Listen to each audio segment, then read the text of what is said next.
Good morning, I'm Maiki Oreta and welcome to Industry Beacon, where we shine a light on the trailblazers, the disruptors, and the industry leaders shaping our future. And in each episode, we'll explore how they're staying ahead in their respective fields, one industry at a time.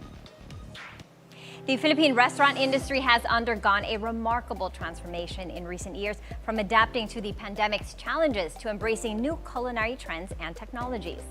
As diners return to their favorite spots, restaurant operators are facing pressures from rising costs, evolving customer expectations, and a more competitive landscape. Today, we take a closer look at the industry behind the flavors and what it takes to stand out in this thriving but challenging environment. Joining us today is a leader in the Philippine food and beverage industry, Eric Teng. He's the president of Resto PH, the Association of Restaurant Owners in the Philippines. He's also the CEO and president of Mango Tree Restaurants Philippines, which is behind globally renowned brands like Mango Tree, Genki Sushi, Sanrio, and Tung Lok Seafood. He'll share his expertise on how the restaurant industry is navigating a changing economic landscape. Hi, Eric. Thank you for being here with us. Hello. Thank you for having me. Okay, Eric, what makes this industry so interesting and challenging is that it's always changing. Can you give us a lay of the land? What is the current state of the restaurant industry in the Philippines? I'm happy to say that the Philippine restaurant industry is booming, actually. It's growing quite fast. And you see a lot more trendy concepts and even international brands coming into our Philippine shores. Our local consumers are also very well traveled, so they do have a better appreciation for the finer things in life, shall we say. Yeah, because customer expectations are just increasing Yes. so rapidly. Talk to us about the size of this industry. It's a vital contributor to the Philippine economy. Can you give us an overview of how big it is in 2024? Well, in 2029, for example, before the pandemic, we were employing over 2 million people. We don't have the latest figures, but we're very sure that it's far higher than that. As for the size of our industry, according to international estimates, we were $16 billion last year, and we are projected to be about $32 billion in about 2029. And it's in dollars because you get this from foreign agencies, Yes, statistics yes. agencies. Yes. Okay, now that's interesting. That's about a little under 20% growth, and within 5 years, in 2029, you expect to double the growth of this industry. Where's all this growth going to be coming from, Eric? Domestic consumers, we do have a growth in tourism, but we were growing our numbers even during the pandemic. When we observe other Asian countries, we seem to be the first and fastest to grow out of the pandemic. We were already close to normal around 2022, when other countries were just normalizing last year. Now, talk to us about the biggest challenges in this industry. I know that locally, fake PWD cards, the proliferation of that takes a big chunk of the revenue of this industry. Can you talk to us about how big of a problem this is for restaurateurs? We consider that a clear and present danger to the industry, not just for the identity of when we have an ID issued by the country, by our state, it's supposed to be verified, it's supposed to have integrity in it. Unfortunately, our PWD card system is, in our mind, very weak in terms of security features. We don't even have QR codes. There are more security features in a nursery card ID than a PWD card. So it's very easy for people, unscrupulous people, to fake. You can even buy it online. The problem now is that as more and more fake PWD cards come into fore, the restaurants would need to cover the expenses and they would need to raise prices. Yeah. And when we raise prices, the ultimate victims are the persons with disability. They're the ones who will be the ultimate victim from all these fake cards. So we're trying to stop that. We've been calling the attention of government and our legislators for some years now. And some positive actions have taken place. We have seen some PWD IDs with QR codes, such as Quezon City. And we hope that that can be mandatory for all LGUs to follow. So in terms of security features, you want QR codes on each PWD card so that they can actually be verified? Yes, so we don't need to call a government agency or the DOH anymore. We can just look at the card, scan it on our phone, and see if it's legit or How not. bad is this problem, and how rampant is the use of fake PWD cards in the country? As a restaurateur, you've got several. Talk to us about the situations on the ground. Our observation was around 5% of our sales was affected by it about 2 years ago. Now it's more than 25%. More than 25%. So it's significant. It's very common for us to see a table of 10 with 10 PWD cards. That's highly improbable that 100% of a table population is a disabled table, unless it's really for disabled people. The national average, or according to national data, it's less than 2%. The national population has 2% under 2% of declared persons with disability. And yet it's very common for us to see 100% population with PWD cards in our restaurants. Yeah, I know you're talking to me earlier about a pilot in uniform who used a PWD card for blindness. That sounds so oxymoronic, a blind pilot, a legally blind pilot. But tell us about that situation. Yeah, that was before the pandemic. That was one of the craziest things that I experienced firsthand in our restaurant. There was a pilot dining, and he was in a pilot uniform. And upon payment of bill, he presented a PWD card for visual disability. We've also had experience where we have a husband and wife. They both have the same PWD card with the same serial number. And when they were questioned, they said it was a conjugal disability. We've had so many instances where the design of the Manila card, which is a white one, was being used by so many other LGUs. They just changed the name of the city. And we know that those formats were not the ones that are being used by those cities. For example, Quezon City, as I said, has a QR code, and it's a very different design. But we see so many of those white cards with Quezon City as the city. It's a crazy way to get a 20% discount. But it's not right. But it's a the crime. government really needs to safeguard against this, because I don't want to I don't want to over exaggerate the matter, but it is a crime. Simply put, it's a crime. It's stealing. Absolutely, and prices are going to go up if it continues. It's 25% already of your sales.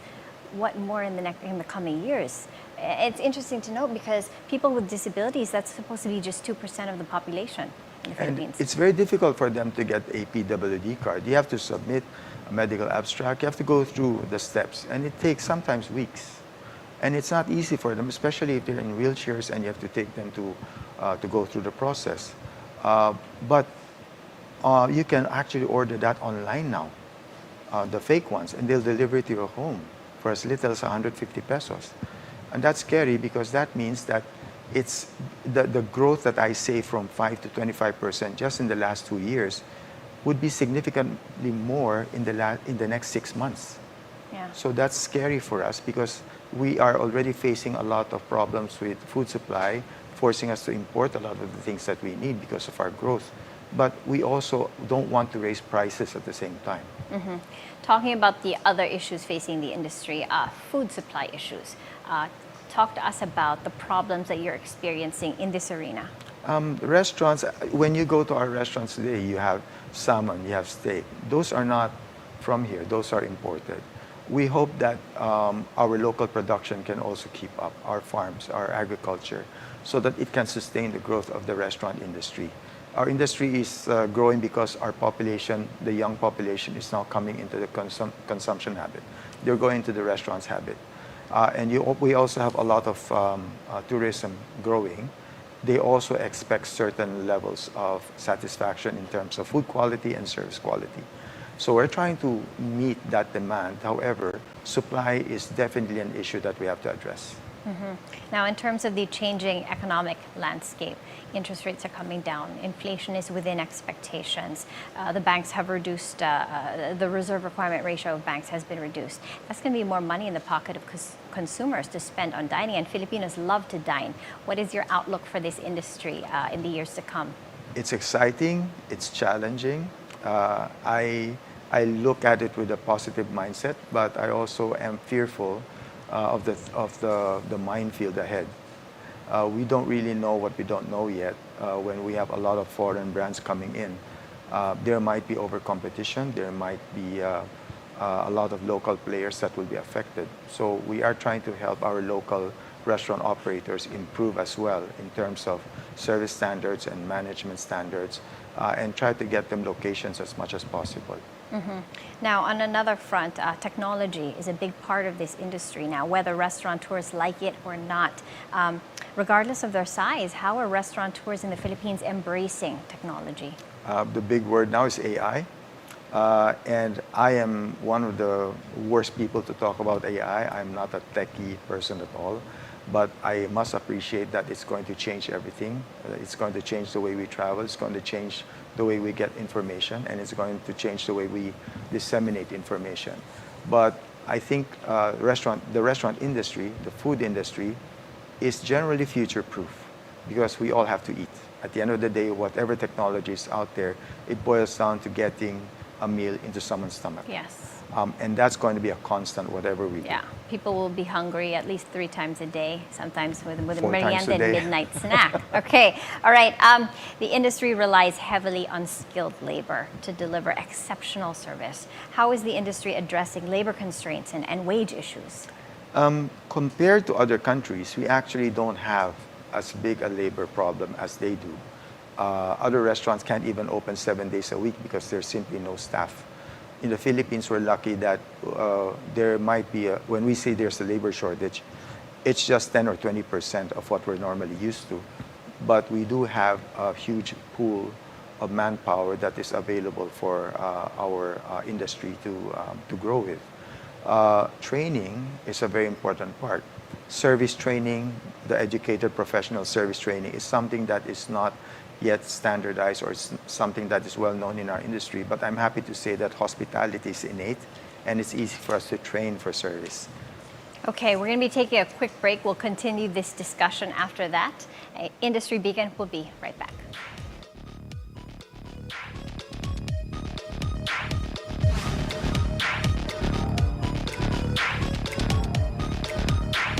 Ciao, mabuhay. You are watching The Word Exposed. Prepare our hearts as we dive deeper into our faith and receive the strength from God's Word. Join Cardinal Luis Antonio Tagle as he shares the reflection we need for the rest of the week. We pray that the Word of God would find fulfillment in your life and His blessings be always upon you. Every Sunday, 7 a.m. with replays at 3 p.m. The latest news, national issues, the political scene, and conversations with prominent personalities. All these firsthand at the forefront. Is still continuing with hearings on the EJ. But We can recommend the filing of cases with the proper offices or agencies. It is always victimizing the poor, so we will continue to go against corruption in the budget. At the forefront with attorney Karen Jimeno, 8 a.m. Good evening, I'm Pinky Webb. Tonight we ask the questions, what does the investigation cover? We tackle the issues, The President's immunity from suit is absolute. we clarify matters, and we get on point. Watch his press con. Sinabi niya na ayaw niya ng kudeta. What is questionable about the AR, sir? The Vice President keeps insisting walang active threat kung hindi ako mamamatay. Tignan na lang natin, mahirap pang pangunahan eh. Pinky Webb, on point. Beauty, health, adventure. This is for you. Join Marie Lozano, where she uncovers the untold stories and unexpected surprises in the world of lifestyle. We wanted to create a space where we could dive into these topics not just by talking to experts, but experiencing the topics firsthand. Let me tell you about the Lifestyle Lab. On BNC, the Bilyonaryo News Channel. Good morning, I'm Maiki Oreta, and you're watching Basis Points, where we dive deep into the numbers and the stories that drive our economy and shape our world. Stay ahead of the curve with the latest on financial dynamics. The Philippines' trade deficit hits its highest level in over 2 years. The Philippine stock market continues to plummet. The Philippine Economic Zone Authority is on track. Join us as we delve into the evolving economic landscape. Maiki Oreta, Basis Points, 9:30 a.m. Only on BNC, the Bilyonaryo News Channel. Hello, good morning. I'm Paulo De Rosario and welcome to Weather HQ. Today's headline: Philbox says 20 volcanic quakes were recorded from Canlaon volcano in the past 24 hours. An agricultural tracking application gets recognized globally for helping Filipino farmers. Copernicus Climate Change Service says 2024 will be the hottest year on since the records began. I think most of us understand the value that forest provides in terms of yung oxygen, yung water supply. Whatever the weather, only here on BNC, the Bilyonaryo News Channel.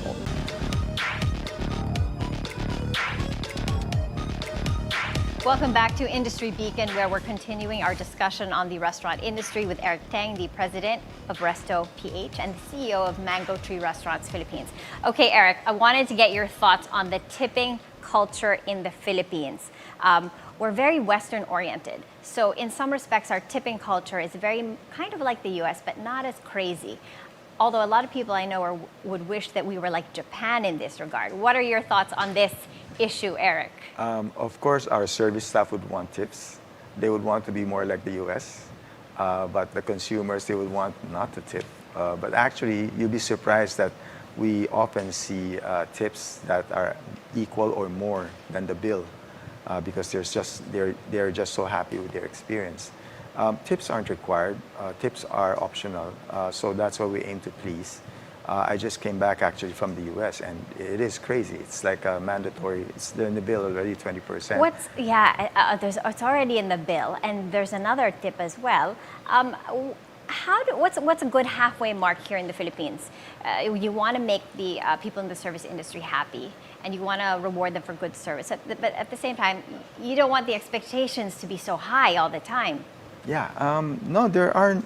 We're in the Philippines. Everyone aims to please in the restaurant industry. We're not pressuring anyone to do any tipping. It's always welcome. That's about all we can say about that. The servers try their best, but they're not really doing that for tip. They're doing that because they really want to give their best. They really want to please their customers. Okay, all right. Eric, what advice can you give aspiring restaurateurs or people in this industry? It's a very challenging industry, but it's also very rewarding. It's not as easy as people think, but it's also not as hard as people fear. There's somewhere happily in between. A mom with a good recipe can be very big very quickly in the Philippines, whereas somebody who has a lot of experience abroad won't necessarily make it in our local market. So there's a lot of homework that needs to be done. There's a lot of adjustments. There's a lot of Plan B and Plan C going on. But luckily, with our association, Resto PH, we're here to help. We're actually here to help aspiring restaurant owners or chefs to grow their businesses. We welcome them. People think that you need to be big to be a member in our restaurant. No, you can be a carinderia owner and be part of our restaurant group.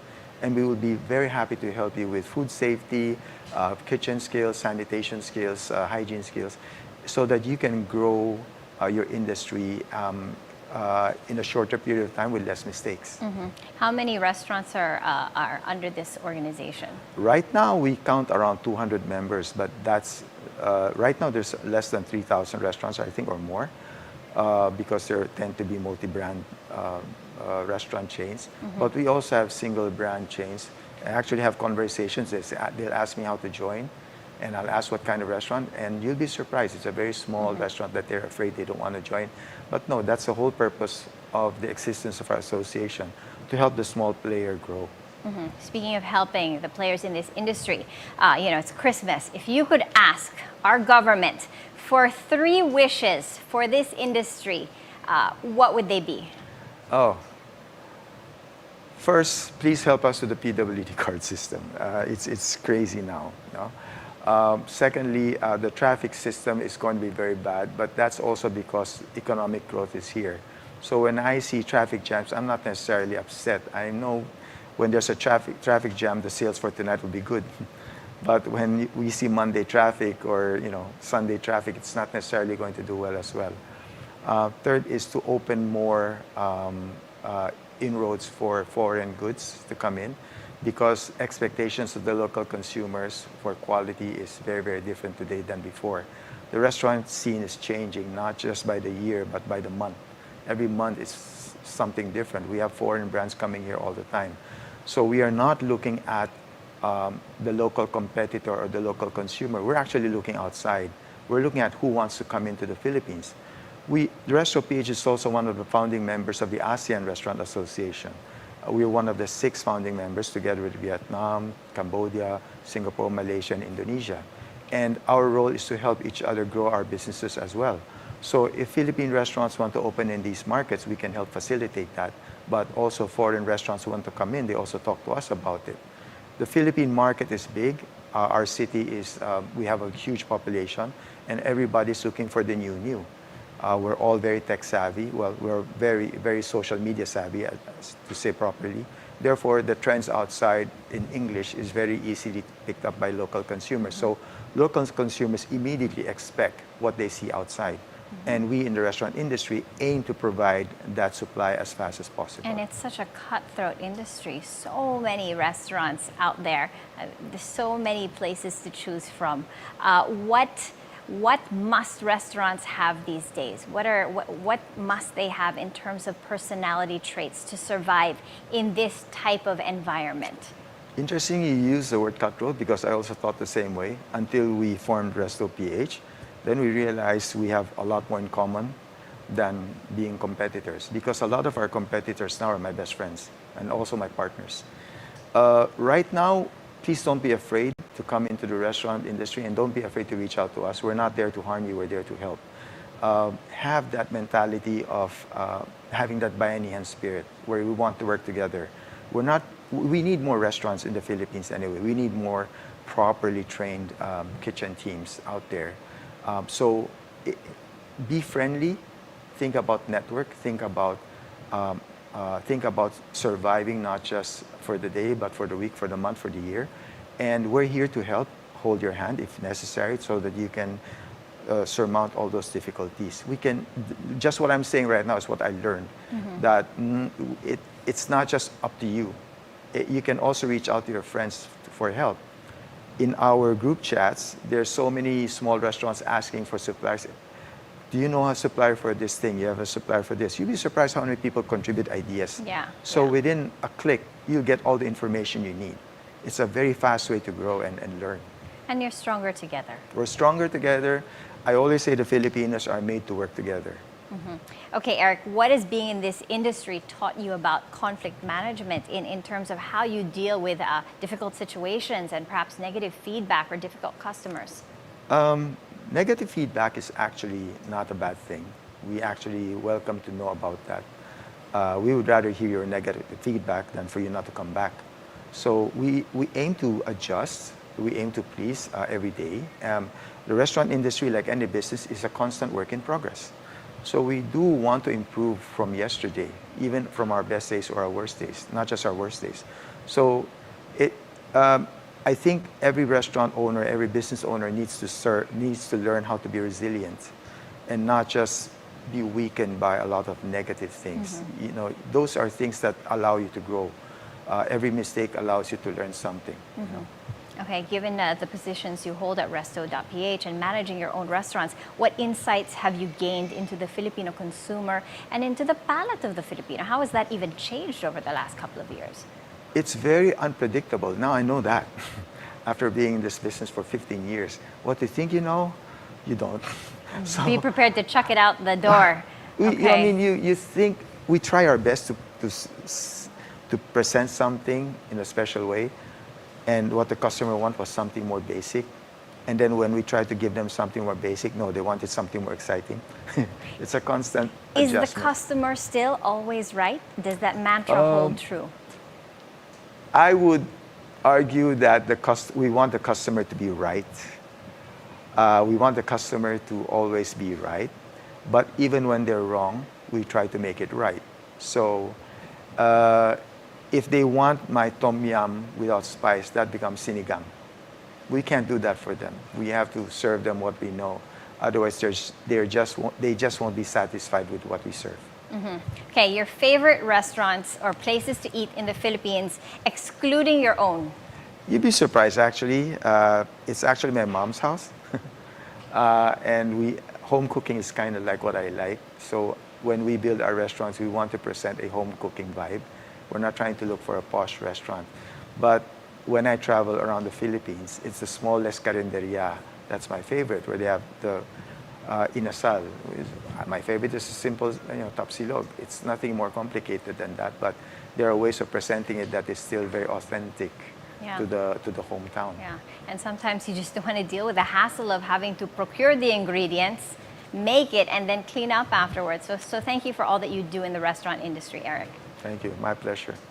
All right, and that's it for today's show. I'm Maiki Oreta. Catch the Bilyonaryo News Channel on Free TV Channel 31 and on cable via Signal Channel 24. Thanks for watching the Bilyonaryo News Channel, always on top.